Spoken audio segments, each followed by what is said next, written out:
mejor seguimos con los poemas. Muy bien, bueno, Nezahualcóyotl considera pues esta condición nuestra, ¿no?, como parte fundamental de los seres humanos, la mortalidad, ¿no?, la finitud de nuestra existencia. Y bueno, el planteamiento primero, bajo esta condición del tema de la muerte, está el planteamiento que hacía Epicuro de Samos en la antigüedad. Y Epicuro de Samos decía que la muerte no es nada para nosotros y por eso no tendríamos que preocuparnos por la muerte, porque dice que mientras vivimos pues no hay muerte, y mientras llega la muerte, cuando la muerte está, entonces ya no estamos vivos. Entonces, como para qué preocuparnos por la muerte si cuando vivimos no está y cuando está pues ya no podemos pensar en la muerte. Entonces Epicuro de Samos dice, pues es mejor no pensar en la muerte porque es nada, y así no hay el planteamiento de la muerte. Pero, sin embargo, dentro de la historia de la filosofía, en la antigüedad, en la primera etapa de la filosofía antigua, los presocráticos, la primera intención, la pregunta filosófica central de los presocráticos, tales de Mileto, Anaximandro, Anaxímenes, hasta Heráclito, Parménides, la pregunta fundamental era sobre el arjé del universo, de dónde surgió el universo, y todos empezaron a dar una respuesta física, ¿no? Parménides dirá que el ser, Heráclito o Tales de Mileto el agua. El planteamiento era básicamente físico, ¿no? Pero se da como una suerte de giro antropológico porque los filósofos empiezan a cuestionarse un poquito más, aparte del origen del universo, los filósofos, los sofistas llamados, y en ese periodo, en esa etapa, básicamente surge Sócrates, que no es sofista, pero está en esa etapa, digamos. Y con Sócrates, jóvenes, chicas, creo que aquí ya está el planteamiento de la muerte. Surge el primer planteamiento de la muerte porque empiezan a cuestionarse sobre lo que es el ser humano. Ya no era el planteamiento sobre el origen del universo, sino ahora el planteamiento sobre el hombre. ¿Qué es el hombre? ¿Quién es el hombre? Y en ese intento de dar respuesta, pues Sócrates, la primera aproximación que hace Sócrates es decir, bueno, pues el hombre fundamentalmente es su alma. Alma, entiéndase en ese criterio antropológico socrático como una aproximación a lo que nos hace vivir, el alma como algo que vivifica al ser humano. Y en esa circunstancia, Sócrates plantea entonces, dentro de la pregunta de qué es el hombre, resulta el problema sobre la muerte. Y viene a cuento esto, y quisiera hacer alusión a una obra que escribe Platón, la Apología de Sócrates, donde narra prácticamente cómo se da este planteamiento de la muerte de Sócrates, y que a mí me parece fundamentalísimo poner en cuestión el problema de la muerte con todo lo que sucede en la vida, pero sobre todo en la muerte de Sócrates. Platón, recuerden ustedes que todo lo que sabemos de Sócrates lo sabemos por Platón. Platón es el que escribe básicamente y su personaje central siempre va a ser Sócrates. Resulta que Platón en una de sus obras, esta que se llama la Apología de Sócrates, que vamos a hacer alusión, y luego en el Fedón del alma, donde se narra prácticamente la muerte de Sócrates. Platón cuenta en el Fedón cómo surge el planteamiento, y entonces resulta que la apología en griego significa defensa. Entonces en la apología se cuenta básicamente la defensa que hace Sócrates ante el tribunal de las acusaciones que le imputan los detractores de Sócrates, ¿no? Entonces Sócrates está ante el tribunal por dos acusaciones básicas por las que lo han llevado los acusadores. Entonces Sócrates tiene la oportunidad de defenderse, eso cuenta Platón, la oportunidad de defenderse, porque a partir de eso, o Sócrates, si es hallado culpable, pues va a pesar sobre Sócrates alguna de las condenas, ¿no? Entonces, estando en el tribunal, Sócrates tiene la oportunidad de defenderse, cuenta la apología, que están alrededor de 556 jueces, más o menos, que van a determinar si Sócrates tiene que ser hallado culpable o tiene que ser hallado inocente.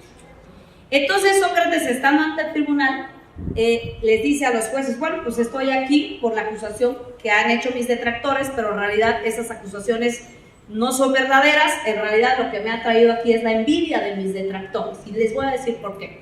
Y entonces los jueces dicen, pues Sócrates, tienes la oportunidad de demostrarnos por qué dices que esas acusaciones son falsas. Entonces Sócrates empieza el recuento, ¿no? Entonces resulta, dice Sócrates, que está ahí por dos acusaciones básicas. Lo acusan primero de herejía, de introducir falsos dioses, los dioses atenienses, y lo acusan también de corromper a la juventud. Entonces dice Sócrates, esas acusaciones en realidad son falsas totalmente, porque lo que me ha traído aquí es la envidia. Dice Sócrates, y esa envidia nace a raíz de que resulta que yo tenía un amigo, su amigo llamado Querefón. Querefón iba a salir de viaje y entonces Querefón, como todo ciudadano ateniense, fue al oráculo de Delfos. Delfos era la ciudad, una de las ciudades más importantes, y el oráculo situado ahí pues era uno de los oráculos también más importantes.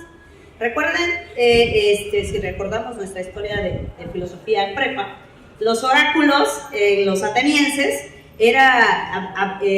a través del oráculo hablaban los dioses, entonces había que aceptar lo que el oráculo decía.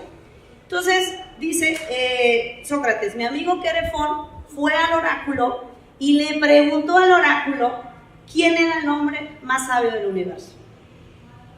El oráculo respondió que el hombre más sabio del universo era Sócrates. Dice Sócrates, cuando Querefón me dijo que el oráculo había dicho que yo era el hombre más sabio, no le creí. Pero tampoco podía ir en contra de lo que estaba diciéndome Querefón, porque eso era ir en contra de lo que los dioses habían dicho a través del oráculo. Y yo no soy quien, dice Sócrates, para contradecir a los dioses, recordando que de lo que me estaban acusando era justamente de ir en contra de los dioses, ¿no? Entonces, dice Sócrates, pero como me estaban... Querefón había dicho que el oráculo había dicho que yo era el hombre más sabio del universo, entonces yo sabía que yo no era el hombre más sabio del universo. Pero algo tenía de verdad si el oráculo lo estaba diciendo. Entonces me di a la tarea de investigar por qué decía el oráculo eso, por qué los dioses decían que yo era el hombre más sabio del universo. Y entonces me di a la tarea de investigar y fui con los hombres que en Atenas se tenía por más sabios en aquel momento. Y fui con los hombres más sabios. Y resulta que los hombres más sabios en Atenas de ese siglo pues eran los políticos. Eran los hombres más sabios, recuerden ustedes que en Atenas la formación para gobernar la polis pues tenía que ser de los hombres más justos, más virtuosos, de los hombres más sabios. Y justamente eran los políticos los hombres más sabios. Ahí nos damos cuenta que cómo ha cambiado la historia, ¿no? Sí, pero bueno, resulta que fui con los políticos y efectivamente, dice Sócrates, eran los hombres más sabios. Y además con arrogancia se creían sabios. Y entonces dice Sócrates, cuando yo empezaba a hablar con ellos, de verdad eran sabios y me maravillaba su sabiduría. Pero cuando ya no hablaban de política, resulta que ya no sabían nada. Pero se seguían creyendo los más sabios. Y dice Sócrates, con arrogancia, con prepotencia, defendían que eran más sabios. Y entonces ahí yo los agarraba y los encaraba y les decía que de aquello en lo que no eran sabios no se tenían por qué creer sabios. Y entonces yo les decía que ahí sí yo era más sabio que ellos, porque yo sabía en ese momento que no lo sabía todo. Y saber que uno no lo sabe todo, eso ya es sabiduría, dice Sócrates. Reconocer que uno no lo sabe todo, eso es saber ya de verdad un poco. Sócrates, lo mismo fui con los otros que se tenían por sabios, los artistas, los poetas, los artesanos, y lo mismo, eran sabios en lo que, en su rama, digamos, pero en su campo de conocimiento. Pero cuando abordaban otras cosas que ya no eran de su campo, no eran sabios, pero se seguían creyendo sabios. Entonces igual les echaba en cara, yo les decía que ahí sí yo era más sabio que ellos, que yo sabía que no lo sabía todo. Y eso, dice Sócrates, cuando les eché en cara eso, pues, eso me ha traído ante este tribunal. La envidia de mis acusadores. Y entonces, dice Sócrates, caí en la cuenta de por qué uno es sabio cuando uno sabe que no sabe. Y era la razón de los dioses, dice Sócrates, saber que uno no lo sabe todo, nos hace sabios de verdad, reconocer la ignorancia. Resulta que escuchan a Sócrates, y entonces a partir de lo que él dice, tienen los jueces que deliberar, los jueces deliberan, y tienen que votar, y resulta que más o menos aproximadamente por 6 votos, Sócrates es hallado culpable, aun cuando lo han escuchado. Entonces Sócrates, sorprendido, hace otra disertación ahí en su defensa, pero resulta que lo hayan culpado. Pero le dice, mira Sócrates, eres culpable, pero tú has sido un ciudadano ateniense, un hombre honorable. Resulta que había como una costumbre también, los jueces atenienses, que tenían que elegir, al hallado culpable, tenían que elegir entre sus multas. Había tres tipos de penas, y entonces tenía que elegir entre las penas. Entonces Sócrates dice, bueno, me dan a elegir entre el destierro, entre la cadena perpetua y entre la multa. Sócrates dice, bueno, si lo que quieren es que yo elija, en el destierro ustedes quieren que yo vaya fuera de Atenas y lo que quieren es que yo no siga enseñando, porque de eso me están acusando, pero si yo salgo de Atenas, yo seguiré a un paso del límite de la tierra ateniense, yo seguiré enseñando esto mismo que estoy enseñando. Y los ciudadanos atenienses, mis discípulos, hasta ahí me alcanzarán. Esto es lo que quieren, ustedes están negándome eso. Y bueno, tampoco yo elijo el destierro. Dice Sócrates, les digo, la cadena perpetua. Tengo 70 años. Sócrates en ese momento, tal vez defensa, era ya una persona anciana, adulta, 70 años más o menos, ¿no? Entonces Sócrates dice, bueno, tengo 70 años y la cadena perpetua, pues voy a hacer mis discípulos a todos los carceleros atenienses y lo que quieren es que no enseñen. Pero bueno, tampoco elijo la cadena perpetua. Y dice Sócrates, me piden una multa. Y Sócrates era pobre, había elegido vivir como pobre. Él hubiese podido además vivir como un gran aristócrata, porque tenía como a los discípulos más cercanos, pues a los hombres más adinerados de Atenas, entre ellos Platón. Platón era un gran aristócrata, Critón, entre ellos, otro de los grandes, también aristócratas, pudientes, pues, ¿no? De mucho dinero, mucha lana. Entonces, estaban ahí, curiosamente, ellos estaban también en la defensa que se estaba llevando a cabo en el juicio, y bueno, Sócrates sabía que estaban ahí sus amigos, sus discípulos, además adineradísimos, ¿no? Platón además era el discípulo que más admiraba a Sócrates, entonces pues de alguna manera tenía garantizada la amistad de ellos ahí, ¿no? Entonces Sócrates dice, me piden que elija también la multa. Les dice, es una vergüenza, jueces, que ustedes, sabiendo mi condición de pobre, me piden una mina de plata, cuando saben que lo único de lo que soy dueño es de lo que traigo puesto. Es una verdadera vergüenza. Y me piden una mina, porque había optado Sócrates vivir como pobre, porque una cosa, chicos, eso nos tiene que quedar claro, ¿no? Las chicas también, pues los que no tenemos opción, pues ya vivimos en pobreza. Pero si hay que optar por la pobreza, esto es más honorable, ¿no? Optar y vivir en la pobreza. Y pobreza aún teniendo toda la lana, Cuando Sócrates dice, y me piden una mina, es una verdadera vergüenza, porque es un acto de injusticia. Pero, dice Sócrates, me piden una mina de plata para liberarme, pero no les doy una mina, les doy 30 minas de plata. 30 minas de plata, porque aquí Platón y Critón pagan, ¿no? Ellos son mis fiadores. 30 minas de plata. Obviamente tú sabías que ya se había como negociado con sus amigos, seguramente, ¿no? Así de, pues, Platón, si Sócrates, si te piden la multa, pues págala, o sea, nosotros aquí pagamos, ¿no? Entonces, Sócrates le dice, aquí están mis fiadores y ellos van a pagar. Escuchan esto los jueces, deliberan y resulta que ya no condenan a Sócrates. Dicen, ¿saben qué, Sócrates? Ni la multa, ni el destierro, ni la cadena perpetua, estás condenado a muerte. Y ahí ya no hay opción.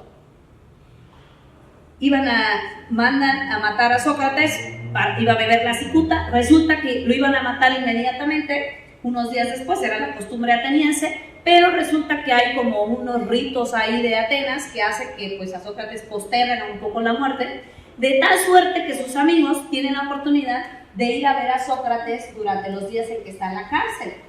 Pero van los amigos y esta imagen es impresionante, es un óleo pintado que se llama así La muerte de Sócrates. No sé si se logra ver, es un óleo que representa esta escena de la muerte de Sócrates. Y entonces, resulta que iban a matar a Sócrates, pero los amigos van a van a la cárcel todas las mañanas. Eso ya no se cuenta en la apología de Sócrates. Platón cuenta eso en otra obra que se llama El Fédono del Alma. Y entonces cuenta cómo sucede la muerte de Sócrates. Entonces dice, resulta que esa mañana, empieza contando Platón, esa mañana que iban a matar a Sócrates, todos nos reunimos, como de costumbre, íbamos tempranísimo antes de que saliera el sol, pero iban tratando de convencer a Sócrates de que escapara. Dice Sócrates, escápate, esto que han hecho contigo es un acto de injusticia. Mira, hicieron de todos los amigos, llevaron a la esposa de Sócrates, a Jantipa. Jantipa llora y le dice, Sócrates, escápate, mira, hay oportunidad, me vas a dejar viuda, tenemos hijos, tratando de convencer a Sócrates de que escape. Sócrates no escapa. Y Sócrates más pide en ese momento, dice, tráiganme, llévense a esta mujer, pues llorona, pero eso no me gusta, ¿no? La manda a sacar a la esposa, ¿no? Imagínense, bueno, pero ni así logra. Oye, Sócrates, ya hemos sobornado al carcelero, ya hemos hecho un túnel, ¿no? Para que te escapes. Y Sócrates no cede. Y Sócrates les dice, es que no. La pregunta, aún insistiendo y aún con todo el poder que los amigos tenían para que Sócrates pudiese escapar, Sócrates no escapa. Si les preguntara, chicos, chicas, ¿por qué Sócrates no escapa? ¿Por qué creen ustedes? Sí. Porque dijo que si escapaba era como darle la razón de que él era culpable, ¿no? Digamos, si yo escapo, entonces le estoy dando la razón a ellos de que tengan razones para, si no es que ves, eres culpable. Ok, bien, ¿sí? ¿Qué más? ¿Por qué más no escapa? ¿Por qué creen? ¿Sí? Dilo, ¿sí? Sí, no pasa nada. ¿Sí? Esa no es de sangre. Sí. ¿Eh?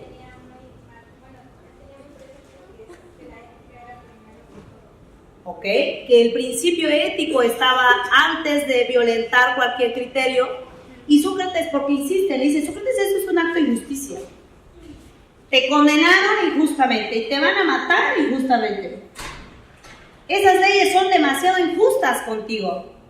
Y Sócrates le dice, no son las leyes las injustas. Son los hombres los injustos que aplican una ley justa. Y dice Sócrates, al inicio de la apología leemos lo que dice Platón en boca de Sócrates. Porque no hay un acto más vergonzoso que puede hacer el ser humano que es cometer injusticia.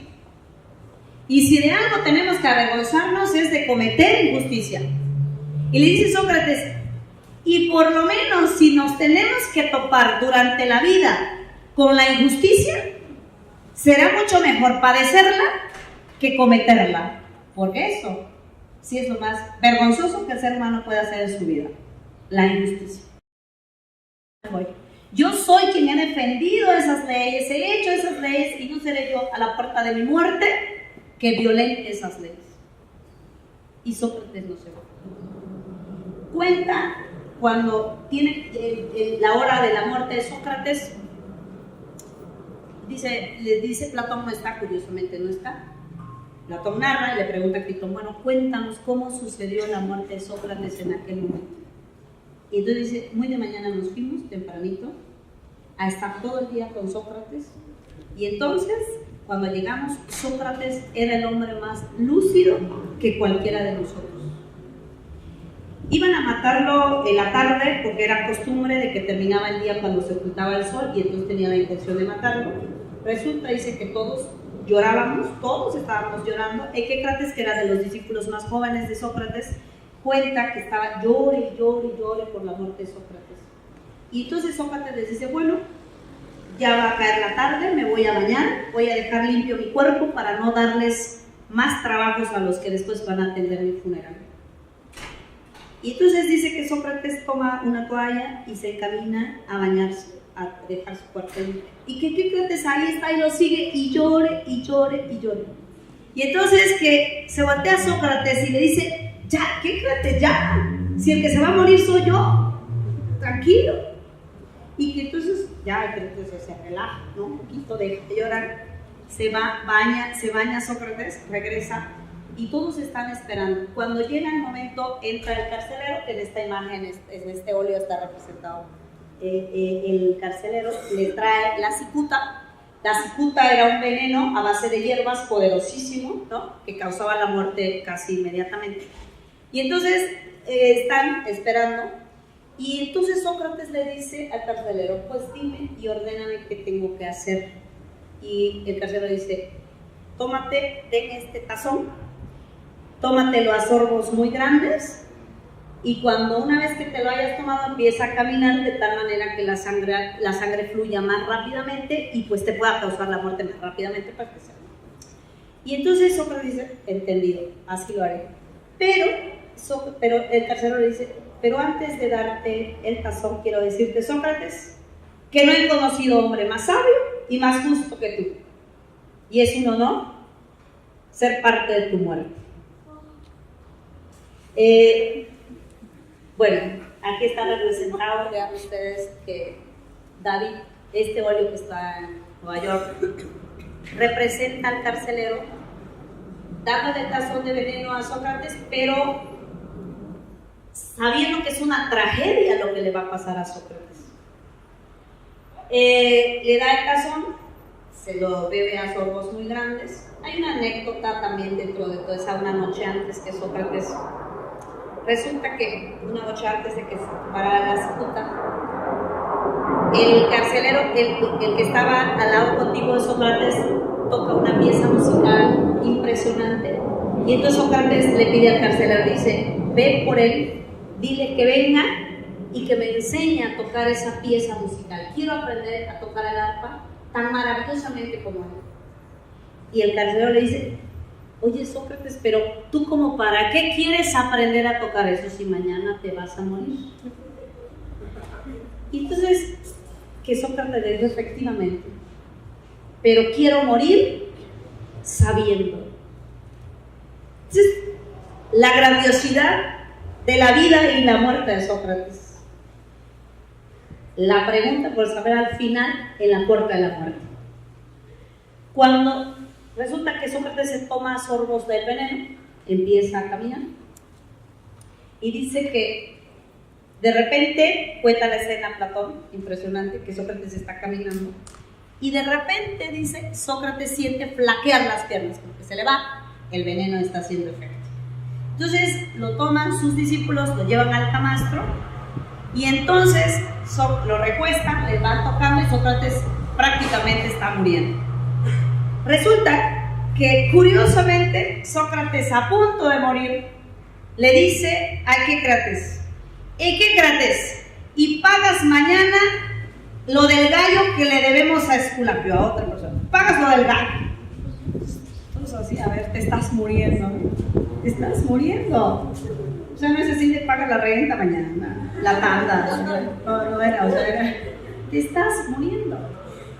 No entendía por qué, pero se supone después que era parte del rito. Sócrates preparó y adelantó su rito y que necesitaban un gallo porque era parte del ritual ateniense como un rito mortuorio. Sócrates preparó su muerte y llegó a la muerte con toda la serenidad, ecuanimidad de un verdadero filósofo, de un verdadero sabio. En esa escena termina y entonces cuenta Platón, le tocan el bajo vientre, el pecho y Sócrates muere. Así termina la vida de Sócrates. Y viene a cuento, chicos, porque no hay cosa, a mí me parece más impresionante que la vida, pero mejor la muerte de Sócrates. Porque justamente disertar sobre la muerte es disertar sobre la vida. No hay más. Porque la muerte es parte de la vida. Y si la muerte no forma parte de la vida, no termina la vida del ser humano. Simplemente. Y por eso Sócrates es el paradigma y el prototipo de filósofo, por la vida y por su muerte. Porque ser hombres de una sola pieza cuesta mucho. Y en Sócrates tenemos ahí el prototipo de hombre ecuánime, coherente, de una sola pieza, cosido con una sola, valga mi redundancia, con una sola postura. Esa es la pretensión de vivir la vida para la muerte, y que está representado justamente en la vida y la muerte de Sócrates. De tal manera que por eso, y vean ustedes el cuadro, o sea, Sócrates, esto que lo representa David impresionantemente, Sócrates en la puerta de su muerte, enseñando, diciendo, porque la pregunta cuando dicen Sócrates, ¿te vas a morir? Y Sócrates le dice a los atenienses, a los jueces, me mandan a la muerte. ¿Quién de ustedes, cómo saber quién de nosotros lleva la mejor parte? ¿Ustedes que se quedan o yo que voy a la muerte? ¿Quién lleva la mejor parte? ¿Qué tal si yo, que voy a la muerte, llevo la mejor parte? Y la desgracia la tienen ustedes que se quedan viviendo. Sócrates no responde porque además les dice, ¿y qué tal si yo llevo la mejor parte y ahora que muera me reuniré con los grandes hombres, con Homero? ¿Qué tal si yo me puedo reunir con ellos? Y entonces la muerte no es una opción, la muerte es lo mejor que le puede pasar a la vida. Y deja Sócrates ahí la pregunta.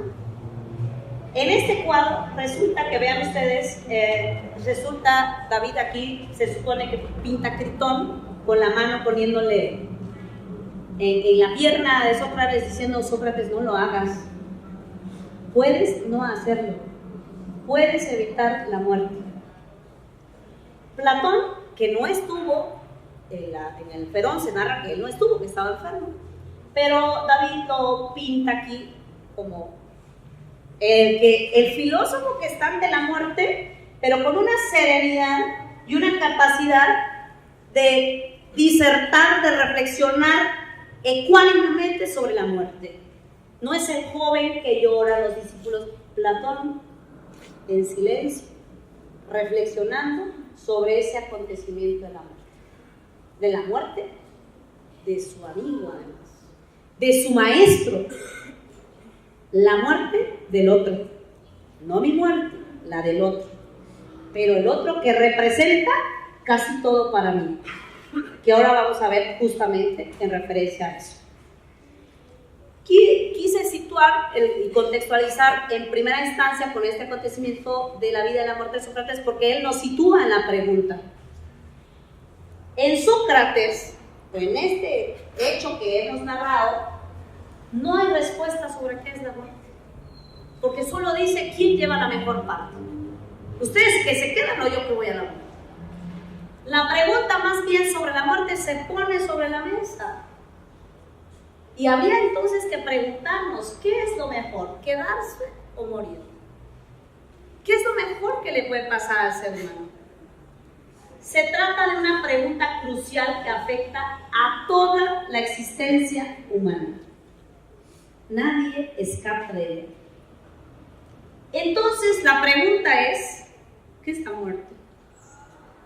Es un planteamiento de entrada antropológico existencial, y aquí quisiera explicar. La muerte, en este sentido, como criterio existencial, siempre ha estado, es como una de las preguntas fundamentales de la filosofía. Así como la vida, la muerte, la existencia, es una pregunta que ha sido el hilo conductor de toda la reflexión filosófica en la historia. Pero bueno, es una pregunta, insisto, antropológica, existencial. Ahora explico por qué. Antropológico, porque nos remite a la pregunta sobre la esencia del ser humano. Si nos vamos a morir, y hay un fenómeno que ocurre durante nuestra vida que se llama la muerte, ¿qué somos entonces? Si nos vamos a morir, ¿qué somos? Existencial, porque forma parte de la existencia, forma parte y es tragedia, en principio, de la existencia humana. Por eso forma parte, es un criterio antropológico, pero también existencial. Y en ese sentido, si tiene un carácter antropológico, aquí un poquito voy a meterme en asuntos metafísicos, el carácter antropológico, es decir, la pregunta por el hombre, chicos, es decir, ¿qué somos? ¿Cómo? Si yo pregunto qué es el animal, qué es el perro, pues definimos, es un cuadrúpedo, no sé qué, no sé qué. Si preguntamos qué es esta flor, pues definiremos, es una especie, no sé qué, no sé qué. ¿Pero qué es el hombre? Y entonces, porque la muerte forma parte de ese criterio existencial antropológico del ser humano. Entonces, miren, hay dos respuestas como antagónicas, pero más inmediatas. El carácter materialista y el realista. En el materialista, la postura materialista dice, a ver, si queremos responder sobre la pregunta ¿qué es el hombre? Diremos, el hombre es materia, y punto. El hombre es su cuerpo. Y entonces, ¿cuándo hay muerte? Cuando desaparece el cuerpo y la materia, punto. ¿No? ¿Para qué reflexionamos? Mira, te vas a morir, punto. Cuando tu sistema nervioso central deje de funcionar y ya te acredite el médico, ya te moriste. Eso es la muerte, ya. Se acabó. Realista, la otra postura. La postura realista dirá, a ver, no solo somos materia. El hombre es una composición de alma y cuerpo. Entiéndase alma como un principio que vivifica. Es una teoría de Aristóteles, desarrollada toda la Edad Media, Santo Tomás de Aquino. O sea, básicamente es una propuesta que ha estado en toda la tradición realista antropológica. Somos cuerpo y alma. La primera es, somos materia, somos cuerpo y ya, se acabó. La otra es, somos cuerpo y alma. Esa se complica, porque si somos cuerpo y alma, ¿qué pasa en la muerte? Y entonces, ante esta pregunta, por favor, si me ayudas a pasar, la materialista dirá, somos materia y la muerte, aniquilación de ese cuerpo y ya, punto. La realista, la muerte no es aniquilación total. La muerte, muere tu cuerpo, pero ¿qué hay después? Porque si el alma no es corporal, pues no se desintegra, no se aniquila, pero ¿qué pasa? ¿Qué hay después de la vida entonces? ¿Qué significa morir? El alma es inmortal y si es inmortal, ¿qué pasa con ella? ¿A dónde va? Si va a alguna parte o no va a nada, entonces ¿qué pasa? El realismo, para el realismo, esta segunda postura, la muerte implica que se pierda la unidad sustancial de la persona.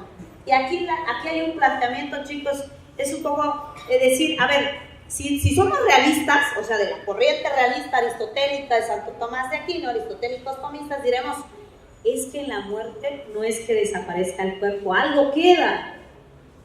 Pero ¿qué pasa? Somos inmortales, el alma es inmortal. ¿Qué pasa después de eso? Aunque se toma conciencia clara, ok, ya te moriste, tu cuerpo inerte, cadáver, que se llama, ok, está ahí. ¿Pero qué más? La muerte entonces se presenta como algo paradójico, la muerte como algo natural, pero también como algo antinatural, en ese esquema. Natural, ¿por qué? Porque la vida y la muerte biológicas forman parte de ese ciclo, que aceptamos que es algo natural, que nos va a ocurrir a todos como a las plantas y a los animales.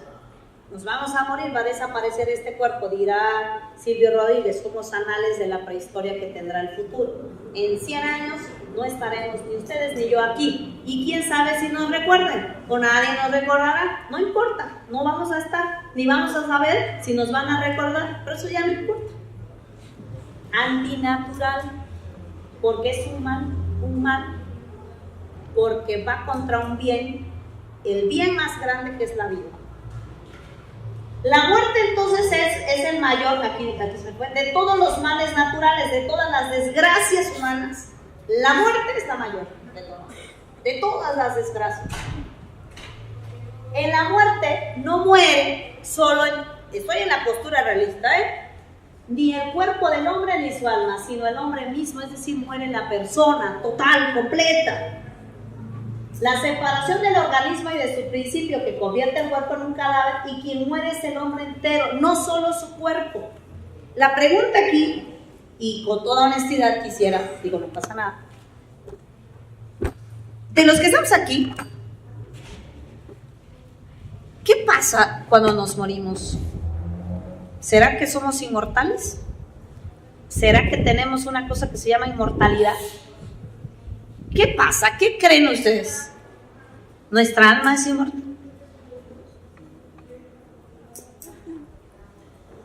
A ver, ¿alguien? ¿No? Somos materialistas todos en esta universidad. Sí, a ver, aquí. Bueno, de principio yo pensaría sería una cuestión cultural. Sí. Si bajo qué creencia, si voy a reencarnar, voy a estar ahí, o religioso también. Si mi cuerpo muere, pues por ahí voy a estar buscando como ánima, ¿no? Pero bueno, ya científicamente yo le voy más a esa dualidad entre cuerpo y alma, que si el chasis se descompone, pues se va junto con el alma, en mi apreciación. Okay. O sea, muere el cuerpo y se acaba todo. Sí, ¿No? para Okay. mí. No hay alma, ni anda ahí por allá, ni reencarna, ni resucita, ni nada. Reencarnación, los budistas, ¿no? Es una tradición. La resurrección es una cosa cristiana católica. Si somos ni somos budistas, ni somos cristianos, diremos, somos materialistas, científicos, rigurosos, académicos. Te mueres, tu cuerpo será reducido a gusanos primeros, bacterias, todo, y nada, hay aniquilación total, y ya no hay nada. Ok, ¿alguien más? Sí. Bueno, yo considero que, yo más bien creo que sí, el cuerpo en lo material sí se acaba, pero que el alma pasa como a otro plano de la existencia, porque creo que esta es como nada más una fase de... Bueno, yo igual como que tomé en cuenta las ideas del hecho de que, por ejemplo, Pitágoras me parece decía que el alma tenía que transmigrar, y yo considero que eso puede ser posible. Ok, gracias. Sí. Ya en lo religioso, sí, supongamos, ¿no? Nos volvemos inmortales, bueno, ni tanto, porque por ejemplo en generaciones el que nos recuerde, o sea, yo mamá, me recuerde mi hijo, mi nieto, mi bisnieto y mi tataranieto, puede ser, no sé cuántas generaciones podrían ser, 5, puede ser, no, hasta ahí llega mi inmortalidad, pero ya después, ya no, entonces se podría decir como religioso, puede ser, ¿no? O emocional, no sé. Esa sería la única forma de decir se puede uno volver inmortal, pero nada más por un tiempo, entonces no es inmortalidad. Ok. Miren, aquí se presenta, si quieres ayudarme, aquí se presenta aportes sobre argumentos sobre la inmortalidad del alma, sin ser religiosos, siendo realistas todavía de esta postura. La muerte tiene un valor antropológico porque muchos van a decir, a ver, aún sin ser creyentes, aún sin que profesemos ninguna religión, ¿qué implica la inmortalidad de nuestra alma? Y hay muchos argumentos. Platón da muchísimos en el Fedón sobre la inmortalidad de San Agustín Santo Tomás. Uno de los argumentos, para explicar en este plano, nosotros seres humanos que estamos formados también por un alma que llaman inmaterial y por lo tanto espiritual, dicen, el ser humano también es espiritual, es inmortal. ¿Por qué? Un argumento que demuestra, cuando nosotros amamos a una persona, levante la mano, ¿quiénes tenemos novio? No les dé pena. Los que quieren, eso sí. ¿Novio o novia? Bueno, novia. Ok. 2, 3. Okay. Los demás no tienen, pero han tenido. O van a tener. ¿No? O novio, pues. Que se enamoren. A ver. Bueno, a ver.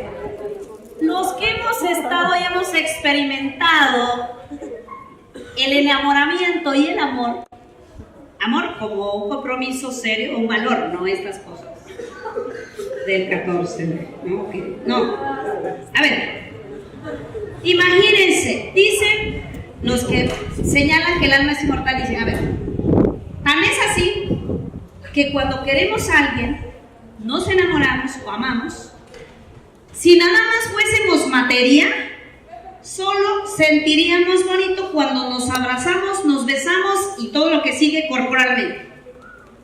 Eso es material. Eso.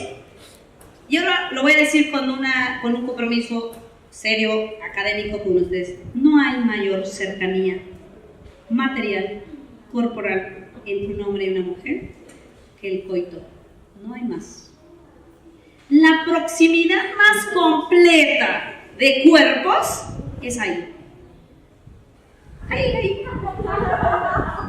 no hay más. Ya se imaginaron. A ver, relájense. Bueno, a ver. No hay más, chicos, chicas. Es lo más próximo que uno puede estar al ser amado. Es lo más cercano. Y lo último, pero no es el fin, es el principio. Pero en esa relación de cuerpos íntimos, ahí no termina la relación. Ahí empieza. Porque aun cuando el otro no está físicamente, ¿qué? Lo amamos. O la amamos. Eso demuestra que no solo somos materia. Porque el objeto de nuestra voluntad, objeto amoroso de nuestra voluntad, dice la antropología realista, es pensar, querer su bien, estando o no estando físicamente él, lo más cercano a nosotros. Seguramente nos ha pasado. Eso demuestra, es un solo argumento para demostrar que el alma es inmortal, según el realismo. ¿Sale?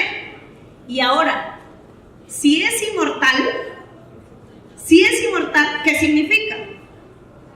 Si no se reduce a la materia, ¿qué significa? Que no muere. Pero entonces, si no muere, ¿a dónde va? La pregunta ya está mal hecha. Si digo ¿a dónde va eso que es inmortal? Pues ya está mal planteada, porque si no es material, no tiene por qué ir a ningún lugar. No sé si me explico. Entonces, ¿qué pasa con el alma? Ahí está el planteamiento. Miren, hasta ahí la antropología filosófica como que se queda, porque la respuesta viene dada por un concepto teológico, la resurrección. Implica que la gente crea, y no todos creemos. Entonces, la inmortalidad no es un asunto de creencia religiosa, es un asunto de antropología esencial, simplemente. Otros dirán, el alma no es inmortal porque eso que nos sucede con el ser amado, cuando lo vemos, nuestras pupilas se dilatan, la sangre fluye rápidamente, esta adrenalina que hace, estas son reacciones químicas. Eso dirá el materialismo. ¿Cuál es el planteamiento? Es un debate antropológico, la muerte aquí. La teología da argumentos, es decir, resucitaremos, sí creemos. Bueno, ese es el planteamiento realista, pero ahora, dije que la muerte era un asunto antropológico, pero también dije que era un asunto existencial. A mí me parece que aquí está colocado el problema. El otro son disertaciones de filósofos. Este tiene que ser una disertación nuestra, cotidiana. ¿Por qué? Porque la muerte es un fenómeno trágico de la existencia y desde la filosofía existencial es desde donde puede abordarse. Porque es cuando simbra nuestra existencia. Con todo respeto, chicos, y con una reverencia a la pregunta que les voy a hacer. De verdad, con todo respeto. Si quieren hacerlo, levanten la mano los que hemos perdido a un familiar. Cercano. Cercanísimo. Y yo también. Y esa circunstancia somete a tela de juicio todo lo que somos. Nuestra existencia ahí se simbra. Por eso la muerte no solo es un problema antropológico, es un problema más existencial. Más que antropológico, más que preocuparme si el alma es inmortal.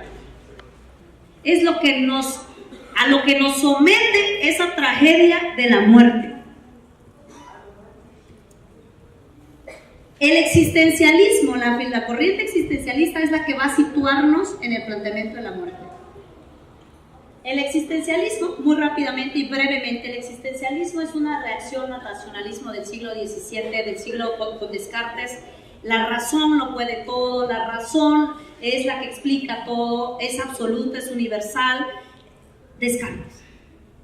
Ante la respuesta del racionalismo nace el existencialismo, porque el racionalismo se convirtió en idealismo y se olvidaron de la existencia concreta, la vida emocional humana, se olvidaron los filósofos racionalistas. Y entonces el existencialismo, además de eso, nace como respuesta a todas las tragedias de las 12 guerras mundiales, a 1914 y 1939. Tragedias impresionantes, Auschwitz. ¿Cómo era posible que Hitler considerara más importante a su perro que a millones de seres humanos? Eso es trágico.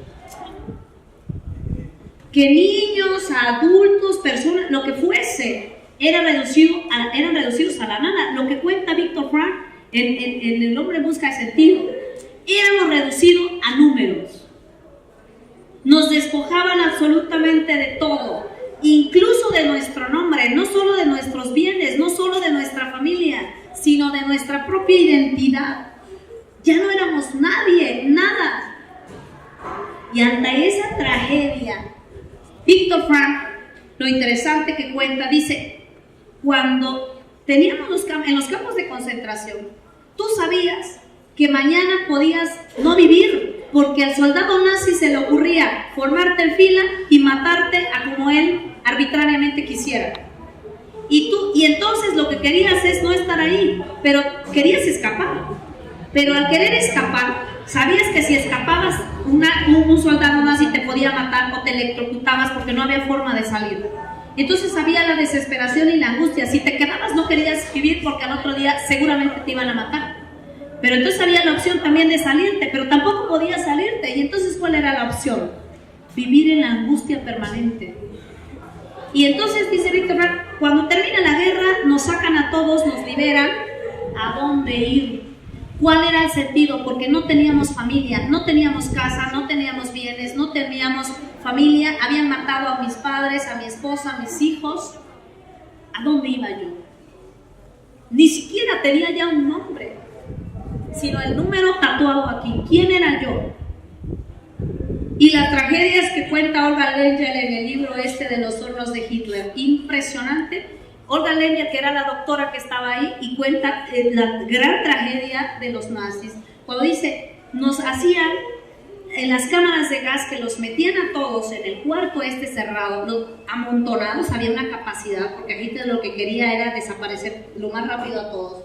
Los metían en los campos, en la cámara de gas, le vaciaban el gas, los mataban, sacaban a todos, pero había gente que quedaba todavía viva.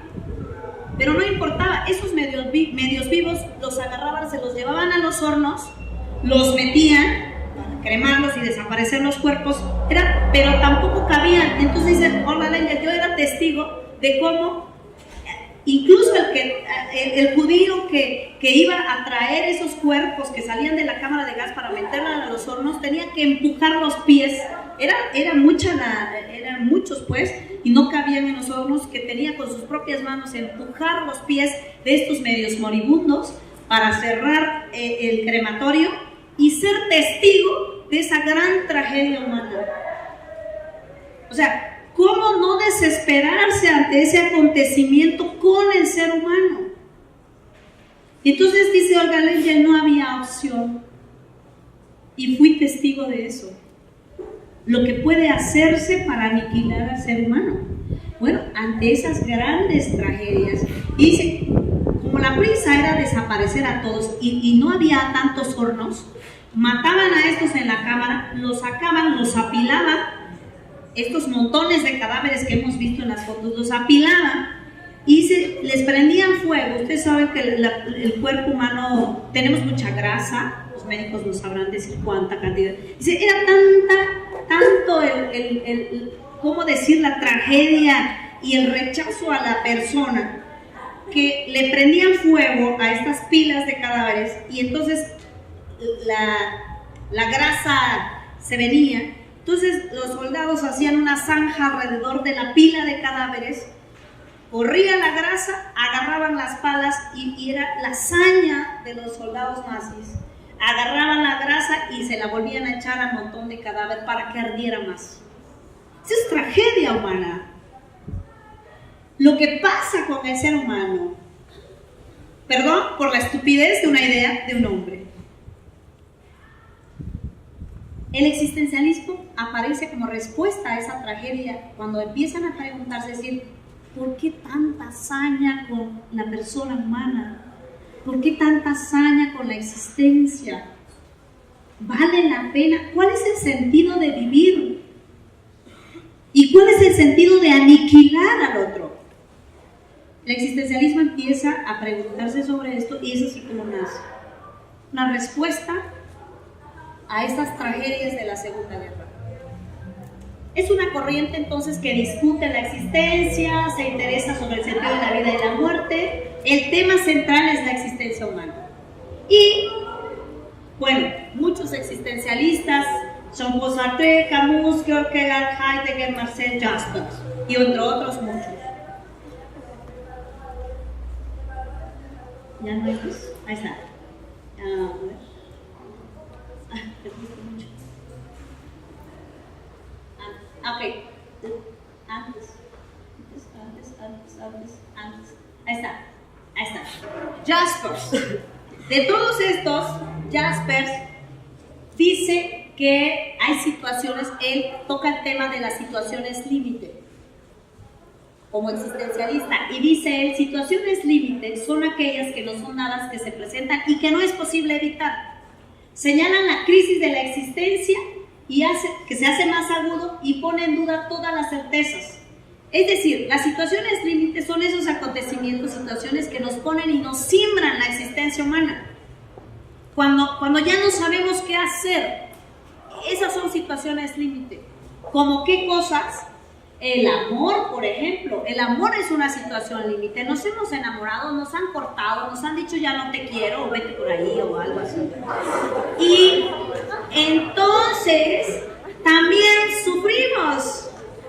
Es una situación límite. Cuando escuchamos las canciones una y otra vez, no vale nada la vida. Y volvemos a repetir la de... ¿cuál? Acá entre nos. ¿Sí? Y por tu maldito amor, ¿no? Entonces, y tráigame la otra. Y miren, nos gusta sufrir, ¿no? Ya la escuchamos una vez y la volvemos a poner. Y nos encerramos y la volvemos a poner una y otra vez. Es el sufrimiento humano. La existencia, nuestra existencia se está sembrando. Es una situación límite que ya no sabemos qué hacer. Es el sufrimiento dentro de nuestra existencia. La muerte es una situación límite. Y entonces aquí solo voy a abordar, según Jaspers, esta situación asume dos formas. Nos angustia, pero podemos aceptarla o de plano angustiarnos ante ella. La muerte es un trauma, es una catástrofe. Pero la muerte es un destino, innegablemente. Nos va a suceder. ¿Pero qué es la muerte? Heidegger responde desde dos cosas. La muerte en sí misma, que nadie de nosotros la va a vivir en sí misma, porque yo no puedo vivir mi propia muerte, porque cuando estaré muerta, ¿qué? Lo de Epicuro. No sabré sobre mi muerte. Y ahora que estoy viva, solamente viviré la muerte del otro. En sí misma, Heidegger dice, vean, este rollo aquí dice Heidegger, el hombre es un problema existencial de la finitud humana. Okay. Bueno, a ver, ¿en qué estábamos? Resulta, Heidegger dice, fíjense, dice Heidegger, nosotros los seres humanos somos un yecto, le llaman, una palabra rara, yecto, es decir, somos lanzados a la existencia. Y él usa el término Dasein, en alemán ser ahí, el ser aventado a la existencia. ¿Quién de nosotros, de todos los que estamos aquí, todas, quién pidió venir a la existencia? Nadie. Nadie pidió de nosotros venir a la existencia. Nos aventaron a la existencia. Y aquí estamos. Podemos elegir no estar. El suicidio. Jaspers tiene un tratado impresionante, el suicidio. Podemos elegir no estar. Pero no elegimos estar. Nos fuimos arrojados, lanzados, dice Heidegger. Y dentro del hecho de que nos lanzaron, el Dasein es un ser para la muerte. Desde que nos lanzaron a nuestra existencia está condenada a morir. Desde que somos aquí, cada día que vivimos es un día más cerca de la muerte, inevitablemente. Cada día que vivimos nos estamos acercando a la muerte. Es un hecho porque el ser humano es siempre fin. Somos finitud, contingencia, temporalidad. Vamos a desaparecer. La muerte, Heidegger dice que es lo más posible que nos puede suceder. La definición, vean ustedes. La muerte es la posibilidad más radical de todo lo que te va a pasar. Lo más posible que te pase mientras vivas es que te mueras. Perdón, pero así dice Heidegger.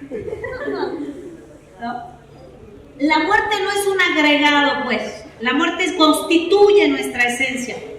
La muerte, posibilidad de la imposibilidad de más posibilidades. ¿Qué significa? Es decir, la muerte es lo más posible que nos puede pasar. Y cuando la muerte llegue, ya no nos será posible realizar más cosas, pues. Por eso es posibilidad de la imposibilidad de otras cosas. Este bebé, que nace, pobre de él, lo arrojaron al mundo para morirse. Eso es lo que somos, según Heidegger. En su esencialidad, la muerte es concebida como algo externo e irrumpe trágicamente y genera un estado de angustia y manifiesta límites de nuestra existencia. Eso es la muerte. La muerte hace descender al hombre viviendo por debajo de su propio ser. Es lo más trágico, difícil, impresionante que nos puede suceder en nuestra propia existencia. Aunque puede darse un despertar, aquí mismo, un despertar de la existencia en virtud del sufrimiento, es decir, que a partir de la muerte entienda yo que yo también no voy a vivir eternamente y que entienda yo que a partir de ese sufrimiento yo puedo conducir mi existencia de otra manera. Ahora veo por qué. Solo de este modo se enfrenta el ser humano a la finitud y dice Heidegger, o lo asumes como una vida auténtica o inauténtica. Auténtica es decir, me voy a morir, soy un ser finito, las cosas materiales se acaban y yo me voy a morir como el otro y somos iguales en esa condición. La vida inauténtica, dice Heidegger, es una angustia, no querer morirnos, querer ser eternos. El mito del Sísifo, por ejemplo, la eternidad, lo absurdo de la eternidad. La muerte del otro. Aquí un poquito quisiera detenerme, perdonarán, voy a hacer alusión a una experiencia personal. Les voy a compartir este hecho. La muerte, miren, como la muerte en sí misma no la vamos a experimentar, siempre experimentamos la muerte del otro y del otro más cercano. Y es ahí donde nos damos cuenta que somos en realidad seres para la muerte y el gran sufrimiento que causa eso. Y es un despertar, fíjense, la muerte aparece como condición siempre con el otro. Cuando se muere ese otro, me doy cuenta de lo cercano que es el fenómeno de la muerte a la existencia. La responsabilidad de la muerte se extiende a su condición de mortal y ser responsable de otro en la medida que es mortal. La muerte del otro es la primera muerte. Cuando se muere el otro que tiene significado para mí, entonces me doy cuenta. Miren, en este país nos despertamos cada día escuchando que se mueren 10, 5, lo de los 43 de Ayotzinapa, empezaron a buscar, ¿se acuerdan? Y empezaron a encontrar muchos cadáveres clandestinos, todos. Pero miren, a veces eso que es un acontecimiento ordinario pareciera no nos interesa. Cuando de verdad le toca la muerte a la persona a la que amamos, ahí sentimos la tragedia de la muerte. Y la muerte del otro. Yo creo que yo sé un poco de la muerte del otro. Les voy a compartir con todo respeto esto a ustedes y por eso digo voy a hacer alusión a una cuestión personal. Cuando yo tenía 5 años, murió mi padre y un hermano mío. Resulta que mis papás se han dedicado siempre al café y después de cada cosecha siempre se iba como a comprar las cosas, ¿no? De viaje. Y entonces yo soy la cuarta de 5 hermanos Y resulta que nos fuimos a ese viaje, mis papás nos llevaron. Y entonces ya habíamos salido de viaje, éramos 5 hermanos, ya habíamos recorrido parte del camino. Y entonces, por gracia de Dios, digo yo, ahora, llegamos a otra población y ahí vivían unos compadres de mis papás, unos padrinos nuestros, de todos los hermanos. Y entonces resulta que los compadres le dicen a mis papás: ¿cómo es que se van a llevar a todos estos chamacos? Váyanse ustedes, disfruten el viaje ustedes. Déjenmelos aquí. Mis papás, pues, ni tarde ni perezosos, qué bueno, ¿no? Pues dijeron, pues sí, se los podemos encargar. Sí, bueno, pues ahí les dejo a los 5 chamacos, ¿no? Éramos 5. Un hermano mío, mi hermano mayor, escuchó esto y entonces, pues en la madrugada se metió al carro y no salió de ahí. Dijo, yo no me quedo. Los otros 4 hermanos nos quedamos porque no sentimos a qué hora se fueron. Se fueron. Se fue a ese viaje mi padre, mi madre, un hermano, mi hermano que se metió, se coló al coche, y un tío mío que la hizo de chofer. Se fueron. Pasó la tarde al otro día y resulta que no regresaron. Llegó la noticia de que pues que nada más estaba viva mi madre. Bueno, pues todo lo que pasó, sí, fue una situación trágica, lo que significa la muerte. Y resulta que mi madre fue la única que salió viva y ella cuenta después que en sus brazos murió el hermano que se coló. Fue un accidente, se salieron de la carretera, instantáneamente se murió mi papá, mi tío, que la hizo de chofer, y mi madre, que fue la que se salvó. Entonces, yo no tuve conciencia de esa muerte. Tienes 5 años, pues no sabes. Irrumpe la muerte y no tomas conciencia de la muerte. Pero ya es una tragedia. En esa circunstancia para mí no fue tragedia. Fue tragedia para mi madre, que creo que también sabe bastante de la muerte. Pasaron los años y en el 2009 un hermano mío, mi hermano menor, que por cierto estudió aquí en esta universidad, estudió medicina veterinaria, se tituló, hizo la presentación de su tesis, la defensa de su tesis. Al mes se fue a mi casa a descansar, dijo él, y vaya que se fue a descansar. A un mes a descansar por el gran cansancio de la tesis, ¿no? Se fue. Y entonces se cae de la moto y muere en el 2009. Ahí tomé conciencia de la muerte. Hacía 30 años, cuando mi padre murió y mi hermano murió, no tomé conciencia porque no sabes, una niña no sabe lo que significa. Pero en ese momento, la tragedia y el sufrimiento de la separación del ser que amas, ahí cobra sentido la muerte. La psicología, si hay psicólogos, los psicólogos, todo esto que nos dicen el proceso del duelo, pero entonces sabes que en tu existencia falta algo que tiene que llenar eso. Y lloras no por el otro, lloras por ti. La muerte es eso. La muerte del otro es llorar no por el otro, lloras por ti, porque a mí me hace falta. Es egoísta,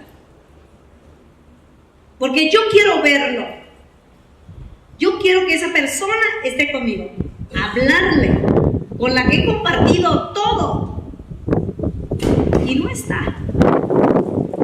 Y no está su existencia, que me hace falta o que le hace falta a mi existencia. Pero creo, por eso digo, que quien sabe un poco más de la muerte es mi madre. No es filósofo, pero es más que eso. Mi madre, cuando era muy joven, perdió primero a una tía muy cercana. Y entonces dice ella, entonces me dio miedo la muerte, porque la vi sufrir mucho. Después murió mi abuela, unos meses después. Pero cuando de verdad sentí la muerte del otro fue cuando murió mi padre. Murió su tía, su abuela, su papá. Se casó y murió su esposo y murió su hijo. Años más, 30 años después, muere su otro hijo, mi hermano, mi otro hermano. 2 años más tarde, muere su otra hija, hermana mayor. Creo que ella sabe un poco de la muerte. Un poquito. Pero, por eso, el hecho de admitir la muerte del otro es más importante que la mía, porque se convierte en un fundamento de las obligaciones que tengo. Yo había experimentado la muerte, por eso digo, perdón que haga alusión a mi experiencia personal para ilustrar esto. Yo estaba abatida en la tragedia de la muerte de mi hermano y mi madre. Cuando era el funeral de mi hermano, a punto de enterrar, nunca vi caer a mi madre. Todos estábamos caídos menos ella. Y entonces cuando estás en esa situación, los que han compartido y que han levantado la mano y que saben lo que significa el morir de la otra persona a la que queremos, lloramos, sentimos que todo es nada. No hay palabras que puedan describir el sufrimiento humano. No el dolor, el sufrimiento humano de la no existencia del otro. Entonces, en esa situación límite mía, yo llorando, no queriendo saber nada, no sé qué. Y mi madre me dice, ven, come. Yo es que yo no tengo hambre. Me dijo, come. Porque yo estaba abatida, llorando, desconsoladamente. Y me dice, la vida no es así. Llorando sí, pero comiendo. Para que tengas más fuerzas para llorar. Come. No estudió filosofía. Y no estudió a Platón. Todos los argumentos de la inmortalidad del alma tampoco los ha estudiado. Pero es más filósofa que cualquiera de la filosofía existencial de la muerte. Levántate, come, llora, sigue comiendo para que tengas más fuerza para llorar. Porque la vida es eso. Porque la muerte da oportunidad para eso, levantarse. 2 años más tarde muere mi hermano en una situación trágica, muy trágica. Quedaron huérfanos 2, muere ella y muere su padre, su esposo. Quedaron huérfanos 2 chicos. Y mi madre dice, levántense, pidan, porque yo no me quiero morir, porque sé que es la muerte, yo no me quiero morir. Imagínense, sabiendo, tú dices, a ver, yo con ese sufrimiento ya me hubiese muerto de sufrimiento. Pero ella, en ese sufrimiento, dice, no quiero morirme. Esa es la filosofía existencial de la muerte, que nos da oportunidad de descubrirnos vivos. Y lo último, de admiración de mi madre, es que el temblor de la vez pasada, allá en la costa, ¿sí?, se llevó parte de nuestra casa. Y entonces le hablo a mi madre y me dice, ¿y qué te pasó? Pues se cayó la casa. ¿Cómo que se cayó la casa? ¿Y ahora? ¿Dónde vas a vivir? No, pues aquí enfrente tengo ahí, aquí están mis tías, mis hermanas. Y le dije, ¿cómo crees? No sé qué. Me dijo, calla, porque todas las casas se pueden caer. Si mis hijos vivieran, no importa. Pero ellos no están. Esto no es nada comparado con la vida de ellos. Es cuando la muerte nos da oportunidad de saber qué hacemos en esta existencia. Es la que Heidegger llama vida auténtica, donde dices, esto es nada. La existencia es la que importa. La existencia de la persona amada, del otro que se pone frente a mí, y que entonces cobro conciencia. Creo que ella sabe un poco de la muerte. Creo. Y levanta y nos levanta. Porque ha experimentado tantas veces la muerte que ya no le teme y no quiere estar con ella. Y ahí, por eso, chicos, el silencio del muerto es solo la ocasión que pone al descubierto lo que habita en el vivo relacionado con él. La muerte se vive desde la vida. Aquel que sigue el precepto de amor a los muertos descubre un amor libre, desinteresado completamente, porque está muerto, ya no espera nada, más que amarlo, amar al muerto. ¿Por qué no va a venir ni siquiera a agradecerte que lo amas? Por eso es un amor completo.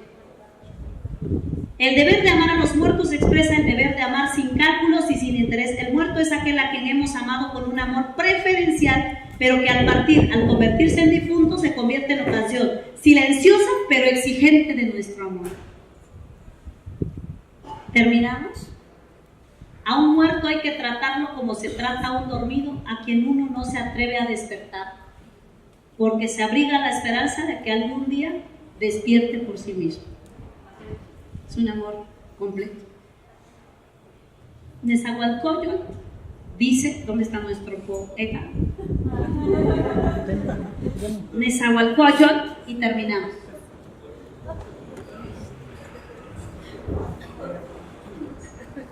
Yo, Nezahualcóyotl, lo pregunto. ¿Acaso de veras se vive con raíz en la tierra? Nada es para siempre en la tierra, solo un poco aquí. Aunque sea de jade, se quiebra. Aunque sea de oro, se rompe. Aunque sea plumaje de quetzal, se desgarra. No para siempre en la tierra, solo un poco aquí.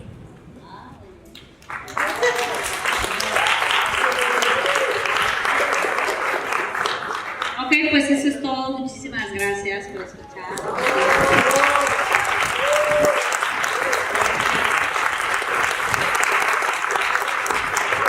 Bueno, abrimos un espacio para algunas preguntas. Los que digan esto, más que una pregunta, tengo un comentario.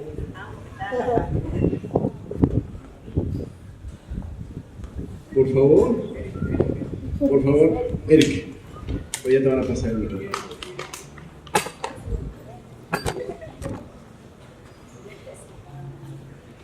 Bueno, más que una pregunta es como que un comentario, ¿ve? O sea, breve, digamos, pues felicitarla por la conferencia. Digamos, no es fácil atraer la atención de los participantes como lo hizo usted el día de hoy. Entonces, pues, felicitarla, y yo creo que tenemos muchas dudas, pero quizás no están tan claras como para plantearles una pregunta. Muchas gracias.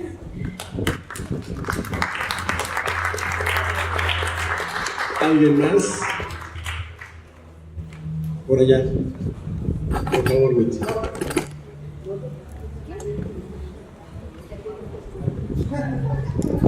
Bueno, como en estas presentaciones de filosofía, lo más importante es que dejen más preguntas, ¿no? Más que respuestas, eso es lo importante. Entonces, mi opinión también, ya viéndolo desde esta visión más no tan filosófica, también la muerte es una necesidad. Es bondadosa.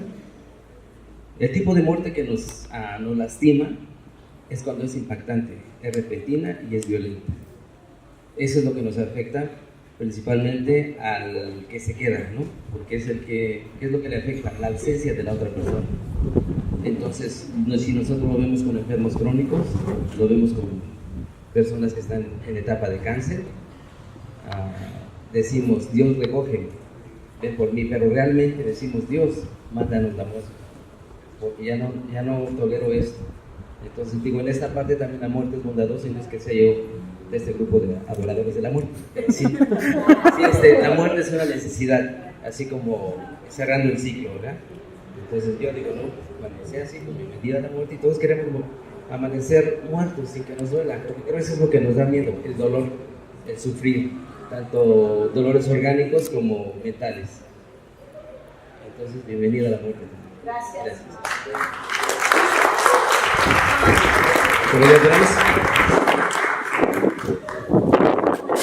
José Joaquín.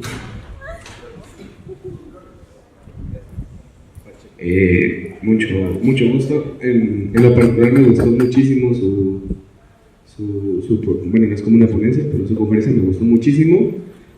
Recordé muchas cosas que había visto en el primer y segundo semestre, pero tengo una duda, me surgió bastante cuando estaba hablando de esta cosa del alma, del cuerpo y así. Entonces, ¿por qué no, en vez de decir alma, nos referimos a esa parte como una esencia? Porque yo siento que no es como de, es que su alma es la que hace que yo lo recuerde, sino que es más como la esencia que tenía esa persona. Entonces, me duele a mí cuando alguien muere porque ya no tengo su esencia, y efectivamente, no sufro por ella, sino sufro por mí, porque a mí me hace falta. Entonces, ese es un punto que yo le doy a favor, pero tengo esa duda, ¿por qué no referirse como esencia a eso que llamamos alma, en ese sentido? Gracias. Okay, gracias, voy a ceder la palabra a la maestra. Sí, gracias. La pregunta creo que es antropológica de carácter metafísica. La teoría hielemórfica, y claro, con muchísima razón el concepto de esencia. La esencia es definida por los clásicos como aquello que hace que una cosa sea lo que es, así define, ¿no? La esencia. Entonces, la esencia, digamos, es un modo de ser, una cosa que distingue a otra, esta botella de esta pluma, ¿no? Entonces, si le preguntamos cuál es la esencia del ser humano, ¿cuál es su esencia? ¿Cuál es su modo específico de ser? Entonces, según el realismo, Aristóteles, desde la teoría hielemórfica, dirá, pues su esencia es un ser compuesto de materia y forma, y a la forma le llama alma. La unión substancial, dice Aristóteles, superando a Platón, porque recuerden ustedes, si se acuerdan de sus clases de filosofía con Platón dice que el mundo de las ideas y el mundo físico y el alma cayó accidentalmente en el cuerpo, y entonces el hombre es una unión accidental de cuerpo y alma, y que el alma le corresponde regresar a su naturaleza, que es el mundo de las ideas. Aristóteles, superando a su maestro, le dijo, a ver, no son dos cosas, cuerpo y alma, no es unión accidental, es unión substancial. Es decir, que esta esencia que se llama humana, su substancia es que está conjuntado a la forma y el cuerpo. Esa forma, unida con el cuerpo, forma una esencia, la esencia humana, ¿no? Pero dentro del término esencia humana incluye ipso facto, así como de entrada, también la forma, el alma. El alma le llama ánima, el término en latín es ánima de lo que vivifica, lo que hace vivir, lo que da el chispazo, digamos, ¿no? Entonces, unido con el cuerpo, así juntado, forma la esencia humana. Claro, la esencia, claro, tendríamos que referirnos, tú eres una esencia completa y la persona es una esencia completa humana. ¿Formada de qué? De cuerpo y forma. a la forma que se le llama alma, claro, porque el alma es solamente un elemento sustancial de esa persona, de la esencia humana. Claro que sí, sí, muchas gracias. Tu pregunta. ¿Alguien más, chicos?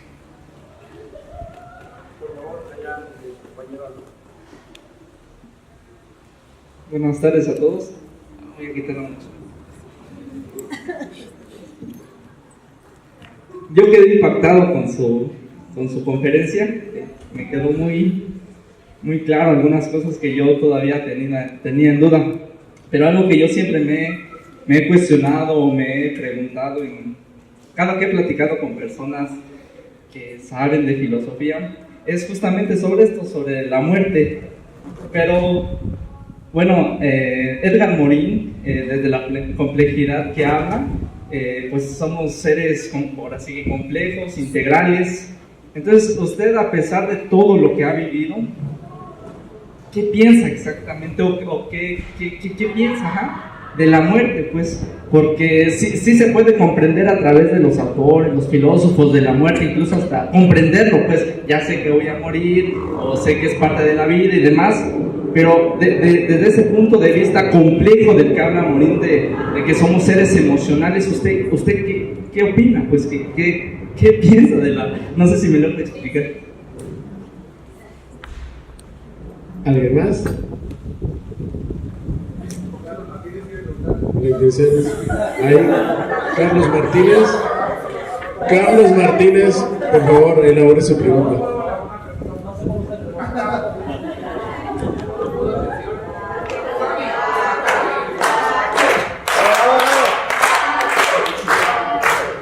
La intención es que esto también pueda ser un diálogo con ustedes.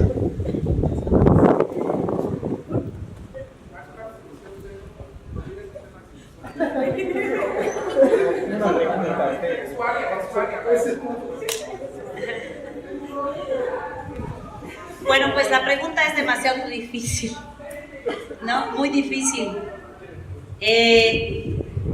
Y efectivamente desde los autores puede uno entender, comprender, pero no te dicen nada al final. En una ocasión yo también a mi abuela le dije, murió su hija, y le dije, mira, no te preocupes, su alma inmortal. Dijo, a mí no me vengas con cosas de filosofía, porque eso a mí no me importa. Y es cierto, cuando yo he tenido esta oportunidad de padecer el sufrimiento que causa la tragedia de la muerte,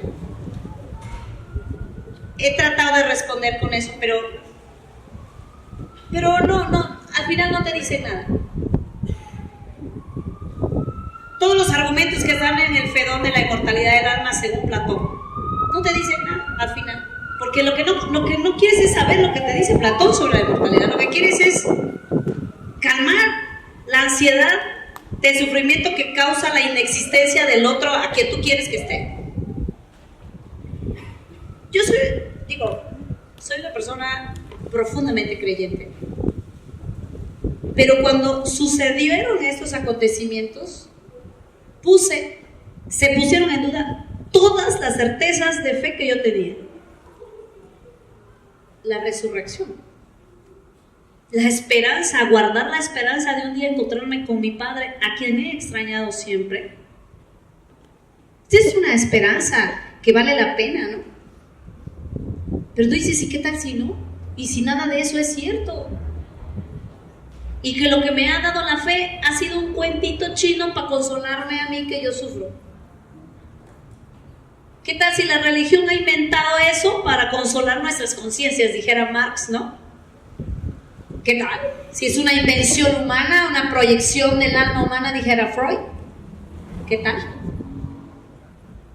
Entonces, pero creo, entendiendo así, la muerte para mí ha sido oportunidad. Pero me sigue causando conmoción, porque hay cosas que la filosofía no logra explicar. Esas cosas del sufrimiento y de la muerte no se han logrado explicar, jóvenes.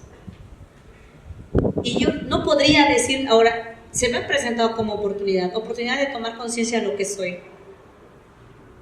que soy ser finito, que me voy a morir un día y que si tengo mi mochila aquí, se me puede perder y que se me pierda. Cuando fui al centro, fui a sacar dinero después de mi quincena. Caminé 2 cuadras, cuando fui al estacionamiento no traía nada. Me robaron todo, me perdí todo, mi credencial, no me querían entregar mi carro, no traía dinero ni siquiera para pagar el carro. Y entonces me asusté, pero de repente dije, eso no es nada. Tomas conciencia, creo que la muerte ha sido oportunidad. O sea, la existencia humana, como el dinero, como el carro, como las cosas, todo eso queda en segundo término. Las personas valen más. O sea, es oportunidad para darnos cuenta de eso.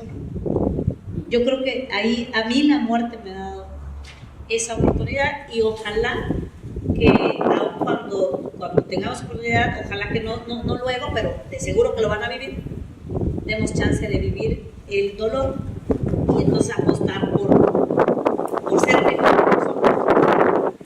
Pero es difícil la pregunta. Okay. Gracias. Pues, por favor, un fuerte aplauso.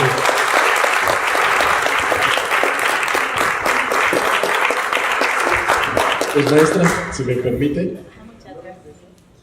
pues a nombre del Instituto de Ciencias de la Educación y de los participantes el día de hoy, entregamos esta constancia a la maestra Olga Hernández Ramírez por haber impartido la conferencia en el marco de este ciclo de conferencias Problemas Filosóficos de la Educación desarrollado en el Instituto de Ciencias de la Educación. Muchísimas gracias por compartir con nosotros.